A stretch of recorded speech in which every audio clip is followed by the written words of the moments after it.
السلام عليكم، نتمنى تكونوا بصحة جيدة يا ربي. دعموني بلايك واشتراك في هذه القناة فضلا لكم. حكايتي اليوم بنية السدرة اللي بديت وعلى النبي صليت. حكايتنا اليوم على راجل عايش في دوار من دواوير في البر، مزوج وعنده وليد سميتو حميدة، عايش بين ميمتو وباباه في هذاك الدوار، بين عمامو والأقارب ديالو وحبابو، يلعب مع ولادو قدام الدار، وأمي تتبع به بعينيها.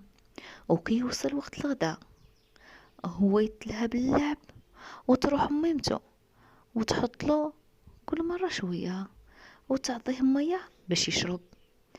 يبقى يلعب مع الدراري الصغار، يجري ويلعب هنا وهنا تا القريب المغرب. يمشيو هذوك الولاد كل واحد لدارو، ويجي حميدة يمشي عند ميمتو يرقد معاها. اليوم قفل حميدة 10 سنين، جا لباباه المرض الخيب، ما طولش بيه حتى توفى. تيتم حميدة وهو باقي صغير، وناس زمان يقولوا اللي توفى بوه يتوسد الركبة، واللي توفى مو يتوسد العتبة.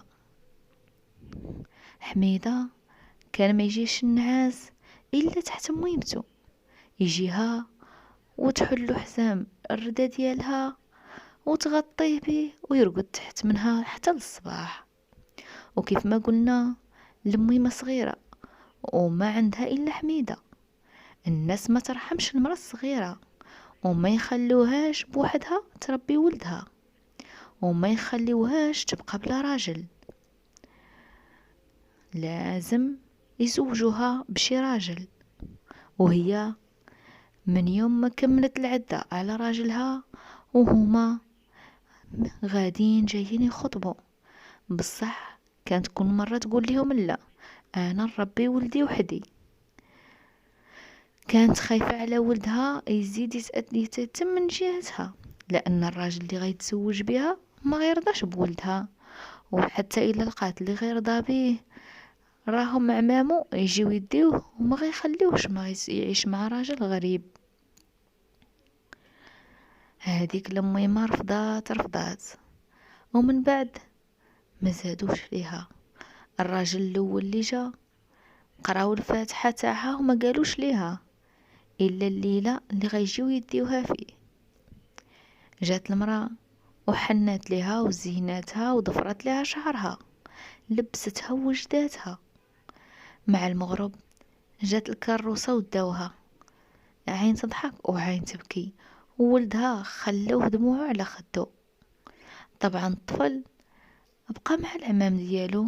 قبل ما يتيتم الطفل كانوا الولاد يلعبوا مع بعضياتهم، كانوا كيبغوه بزاف ويجريو مع بعضياتهم.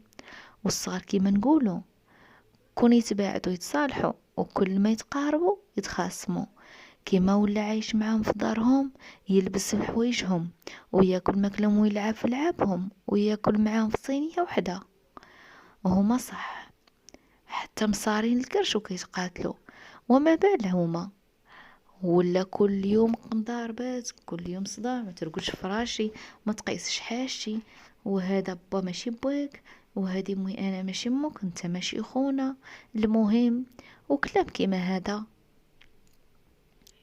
حميدة لما توفى ابوه خلى ليه عدة، وبعد وفاة بوه ولا حميدة يديهم البر يرعاهم. بصح بعد اللي صار في دار عمو ولا يديه معاه يمشي الشا ويديه معاهم ويبقى معاهم بالايام والاسابيع، ويجي يوم ولا جوج ومسكين ما كاش اللي كيتوحش ولا كيقلب عليه ولا يقول هذا مالو ما جاش. كانوا المدى بهم ما يجيوش وتنقص عليهم الماكله. حميدة شويه وبدا ما كيجيش لعندهم نهائيا، يرعى في دوك النغم ديالو وفين ما مسالي يبات. وفاتوا ايام وسنين وحميدة قفل 18 عام، وما شاء الله هادوك النياق اللي عدو الخرفان ولاو عدو عرام، وبقى هو راد البال عليهم، هو عايش معاهم كأنهم هما عائلته. في يوم من الايام هو كيرعى واحد من ولاد النعاج، وقريب يوصل المغرب، خاف عليهم من الصيد اللي هجم عليهم. مشى باش يجيبو، لقاه حدا السدرة. قرب من هداك الشا، بغا يرجعو لمو. كيشوف في كتانة خضرا تحت السدرة، كتبان ليه شي حاجة تحت السدرة. قرب من ديك السدرة، هو يلقى واحد الوليد صغير باقي تا 40 ما قفلوش. كان شويرباتو ناشفين وهو بين الحياة والموت. رجليه بقاو كيرعشو عليه، وقلبه بقى كيخبط عليه. دا شوية الماء وبل صوابعو ومسحهم على شوارب الدري الصغير. شوية وهداك الدري الصغير بدا يطلع في لسانو كيلحس في داك الماء، وبقى مسكين باغي يبكي، لكن ما عادش جهد باش يبكي. وكان صوتو مبحوح من العطش والجوع، وحتى النفس كانت في السيف باش كيتنفس.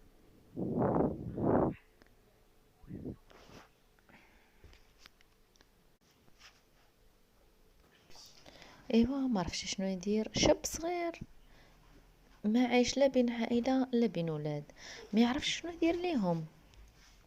مشى يجري وركب على واحدة من نعاقو، وخلى الباقي في البر، وراح يقلب على أقرب قرية ولا دوار ليه. وصل أقرب قرية، وكان يوم جمعة. كيشوف المصلين طالعين من الجامع، راح ليهم يجري، بغى يشوفهم شكون اللي يقدر، اللي حن عليه قلبه يمشي معاه. وكانت بنت. بقى يقلب ليها على مرضعة، ولا شي حد يعرف ماليها، ولا شي حد يربيها ويتبناها. وهو ماشي وفي ايدو البنية، لقاتو في الطريق مرا حاطه جرة ديال الماء فراسها وغادية. وقفها وقال ليها السلام عليكم. وقال ليها يا اختي، واش تقدري تلقاي شكون يرد عليا هاد البنية؟ راها تلقف وهي بين الحياة والموت. قالت له بنية شكون هادي؟ قال لها بنية لقيتها تحت السدرة وجيعانة، وما لقيت معاها حتى واحد، وما نعرف حد ولا شكون ماليها. قالت لي صبر صبر ولدي شويه، دابا غنمشي ننزل هاد الماء اللي فوق راسي ونجي لعندك. في دقايق وجات هذيك المراه كتجري، دات منو البنيه وما عرفتش شنو بغات دير ليها. بعدت بيها عليه شويه وعطاتو ظهرها وبدات كترضع بيها. البنيه شواربها جفات وما قدراتش ترضع، وبدات تعصر لها في الحليب وتبلل لها في فمها حتى البنيه بدات كترضع. فرحت المراه وحمدت الله ان ربي شاف فيها وما ماتتش هاد البنيه. وبعد شويه جات الحميده وقالت ليه الحمد لله، البنيه راها ترضع بوحدها ومزيان. فرح حميده وقريب طار من الفرحه، حمد ربي وشكرو، وطلع من جيبو 200 درهم، عطاهم للمراه وقال ليها اديهم، هادو غيعاونوك على مصاريف هاد البنيه، يمكن تلزمك شي حاجه. مشاتو معاها البنيه وشكراتو واطمئن وكون هاني، انا دابا نربيها ونربح فيها الاجر بحال وحده من بنياتي. اطمئن حميده وودعها وخلاها ورجع لعند الشا ديالو في البر، عاش معاهم كيف ما قبل. وروح يا ايام وجي ايام، وحميده قفل 30 عام. وفي يوم من الايام مشى للقرية، وكان يوم الجمعة. كيسمع في صوت المؤذن كيأذن، صوته من بعيد عجبو، حن صلاة الجماعة ومشى. انا قداش ليا ما صليت صلاة الجماعة، وما دامني قربت القرية وسمعت الأذان خليني ندخل نصلي. قرب حدا الجامع ودخل يتوضا، وقف في الصفوف وصلى معاهم الجماعة. وبعد الصلاة كيسمع في اللي كيقرا في القرآن، قلبه انشرح وخاطرو توسع، ورق قلبو الكلام رب العالمين، واشتاق وحن قلبو في نفسه. انا مالي، ليا اعوام وسنين وانا عايش في الصحراء بوحدي بين البهايم، وفاق بهاد اللمة، ومبغى كلام الله اللي يشرح الخاطر وينحي على القلب الغمة. دخل معاهم في الحلقة ديال الذكر وقرأ آيات، وبعد ما كمل القراية خرج من الجامع ومشى تاني لنعاجو، وداهم تاني للصحراء، باعهم كاملين ورجع للقرية، وشرب فلوسهم دار، وسكن في القرية وكان قريب للجامع. بقى كل نهار كيمشي للجامع ويقرأ القرآن. الفلوس اللي بقاو عدو من شرا الدار، شرا بيهم واحد الحانوت صغير. الصباح يخدم ويبيع، وبعد العصر يمشي للجامع يقرأ قرآن ويصلي، وكيبقى لصلاة العشاء عادة باش يرجع لدارو. بقى على هاد الحال حتى وصل 35 عام.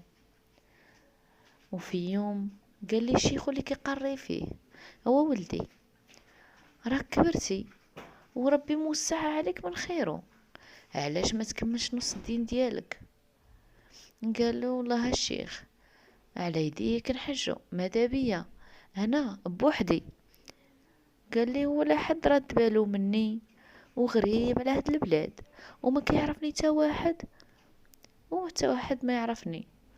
كنت عارفك وليدي بنية حلال، خطبها ليا نتزوجها ونتعاونوا مع بعضياتنا على شقة الدنيا.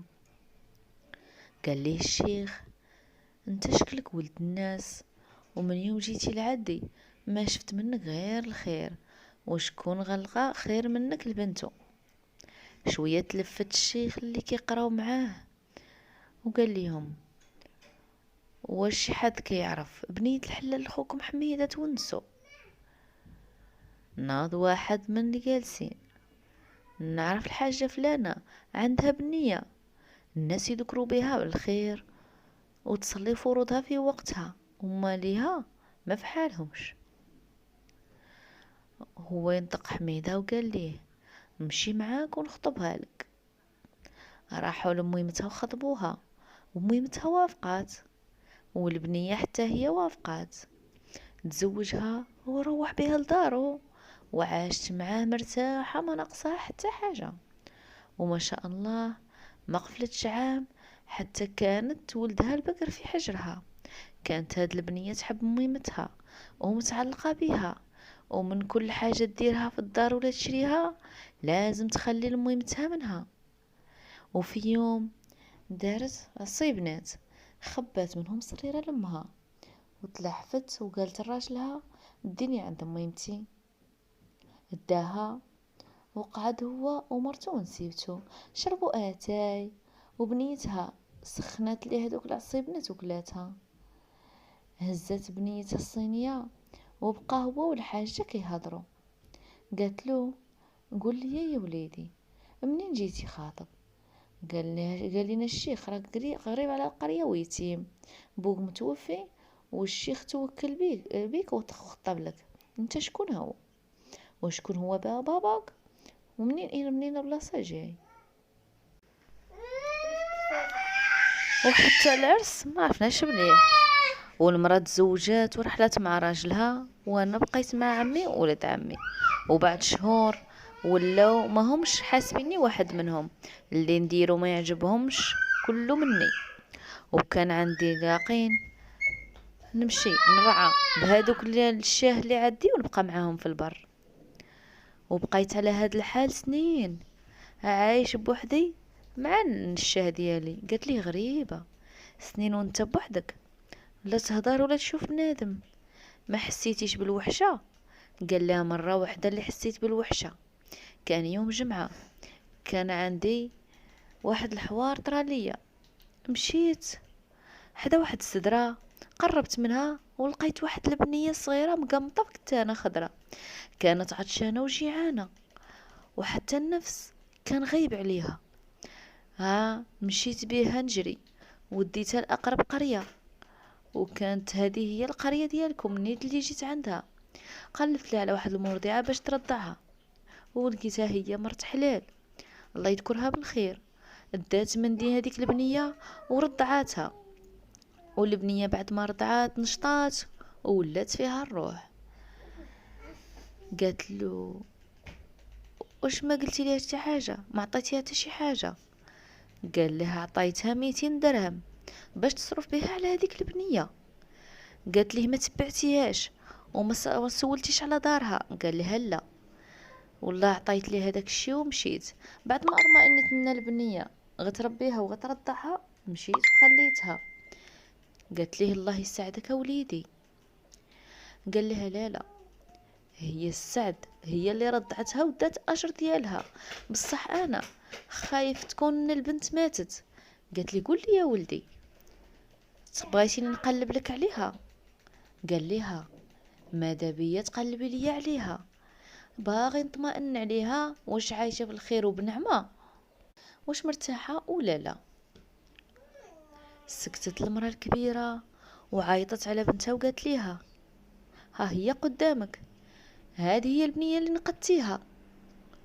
قالها كيفاش هادشي؟ قالت لي هذه هي البنت وانا المراه اللي قابلتك وكان على راسي جره ديال الماء وقلت لك استنى نحطها ونرجع لك، ورجعت لك وديت منك هاد البنيه ورضعتها وقلت لك راها مزيانه وعطيتيني 200 دينار. عيط حميده باعلى صوته وقال لها الحمد لله. قالت لي يا ولدي انت درتي الخير في هاد البنيه وربي كافك وطيحك فيها، راه البنت عاقله وزينها ما كاينش كيفه وما تسمعش من فمها العيب، تزوجتيها وجابت لك وليد بحال الفرح والسعد. انت يا ولدي ربي كيبغيك وميمتك راضيه عليك.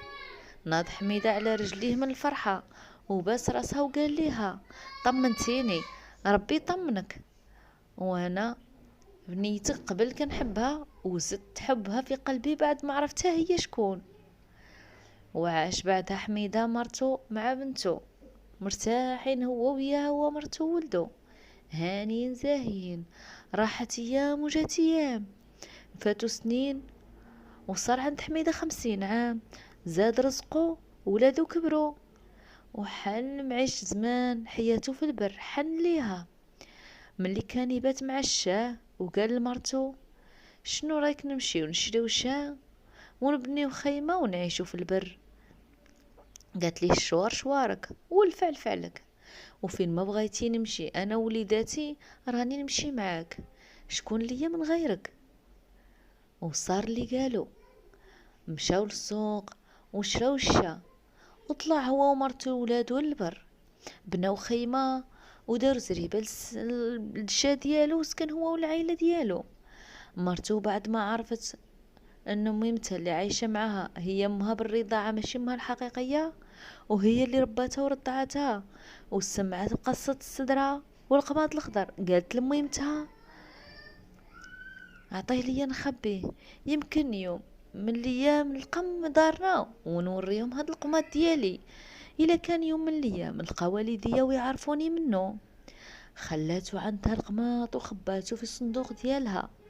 حميده ملي رحل مع عائلته للبر وبقى كيبني في ديك الخيمه، بناها قريب من 11 شجره السدره اللي لقى تحت منها مرتو.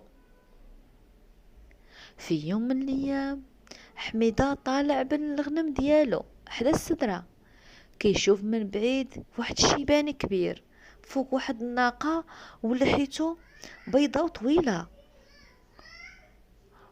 كل مره يزيد يقرب حتى وصل ليه، رحب بيه وسلم عليه وداه معاه لخيمته وذبح له واحد الكبش وقال لمرتو وجدي الغدا. وتغدى داك الشيباني وهو فرحان، وكانت كاينه شي حاجه في بالو وكان حاصل في واحد مشكله كبيره وما عارفش شنو يدير. شويه جاب له حميده اتاي، تفضل ابابا. جاي مد ايدو بيهز الكاس كان سارح وطاحت من ايدو. قال له حميده ان شاء الله خير البابا، واش بيك؟ حد ظالمك ولا تعدى عليك ولا عليك شي دين غير قول لي وانا اللي نقدر عليه نديرو لك معايا.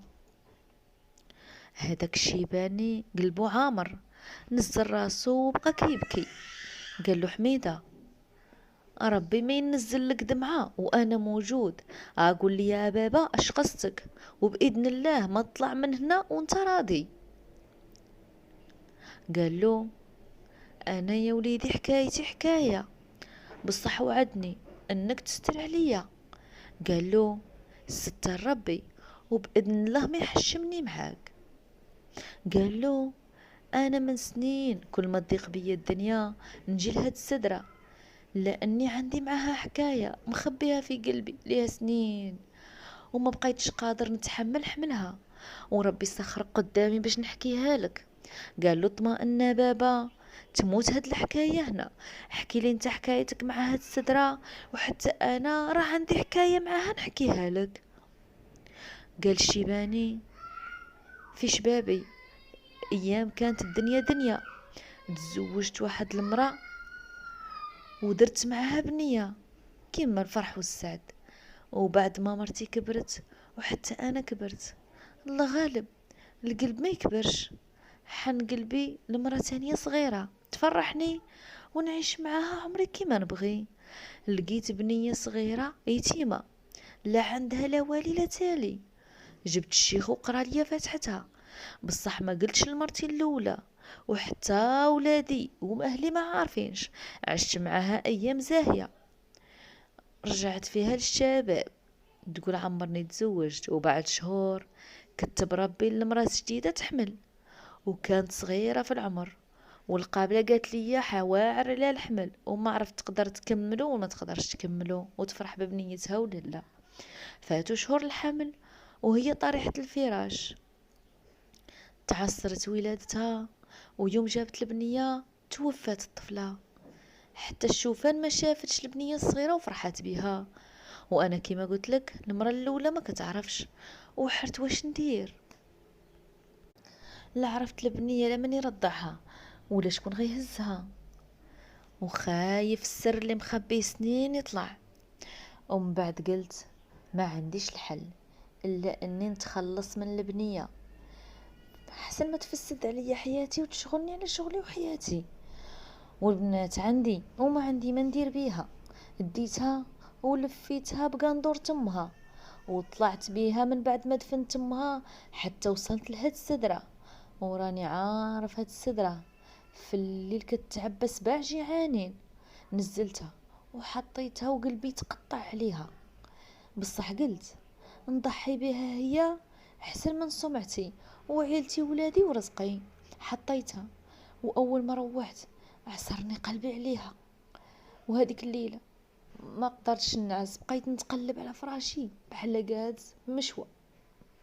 كنت خايف نمشي لعندها ويتلموا عليا السبوعه وياكلوني، وبقيت كنستنى في الصباح حتى صبح، وركبت حصاني وهبطت نجري للسدره، بغيت ناخذ بنتي باش ما ياكلوهاش ليا، وقلت نروح ناخذها ونديها لمرتي ونعاود ليها، واللي بغى يطرى انا راضي به، المهم بنيتي تربى في حضني بحال خواتاتها.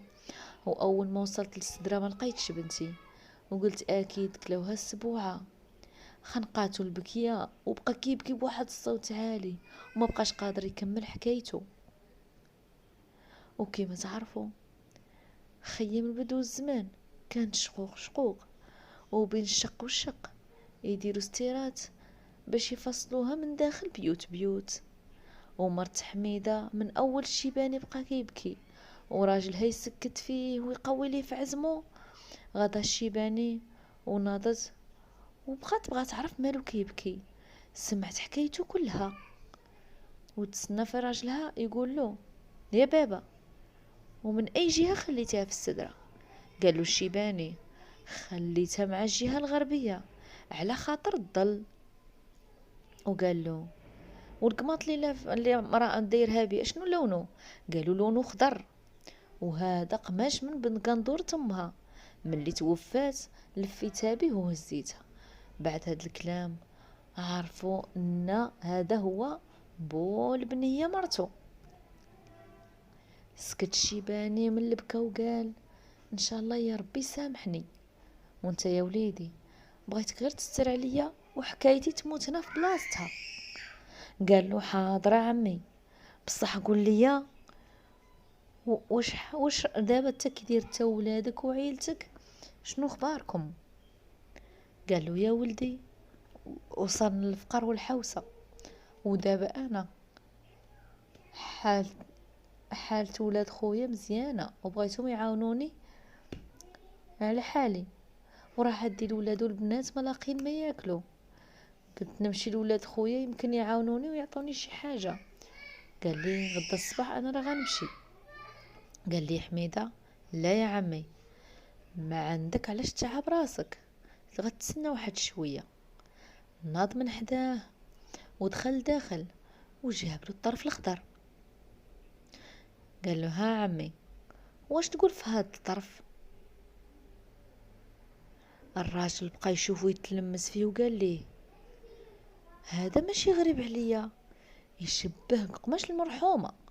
قال له وقبل ما تموت بنتك اش كنتي مسميها؟ قال له كنت مسميها زينب.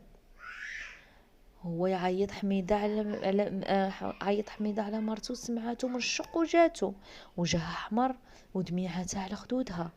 قال لها حميدة سلمي على باباك زينب. هي سمعت هذيك الحكاية كلها، نزلت على ركابها وسلمت على باباها، بقات تسلم عليه وتبوس ليه في يديه وراسو، هي تبكي وهو يبكي. بقاو على هاد الحال، ومن بعد هداو وسكتوا. حكالو حميدة على حقستو مع السدرة والبنية اللي لقاها ولات مرتو، والاب كان يسمع يبكي وينوح سبحان الله، وكان يحمد ويشكر في الله سبحانه وتعالى اللي جمع شملو مع بنته بعد هاد السنين كاملين. ومن بعد قال لي حميدة اسمع عمي، انت دابا كيما بابا وكتر، وهذه بنتك، ولا تمشي لا لولاد خوك ولا لتا حاجه، وسير جيب ولدك وبنيتك وسكن حدايا، وانا نعطيك اللي يرضيك ويرضي وليداتك. فرح الشيباني وشكرو، وراح جاب ولادو وسكن حدا بنتو زينب وراجلها في هذاك الدوار. وما ربع الربيع حميدة خلى قاع الرزق والسعاية ديالو لعمو ولادو، ورجع للقرية وسكن في دارو حدا الجامع. وعمو بعد فقر اغتنى بالرزق ديال راجل بنته، هو وولادو عاشوا عمرهم في خيار الخير. ومشيت عليهم وخليتهم. وكلا عجبتكم هاد القصة الخوت، نتمنى واحد القليب في شي تعليق وكلمة زوينة بحالك اختي ولا خويا.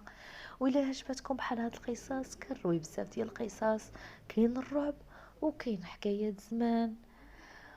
ونخليكم على خير الخوت.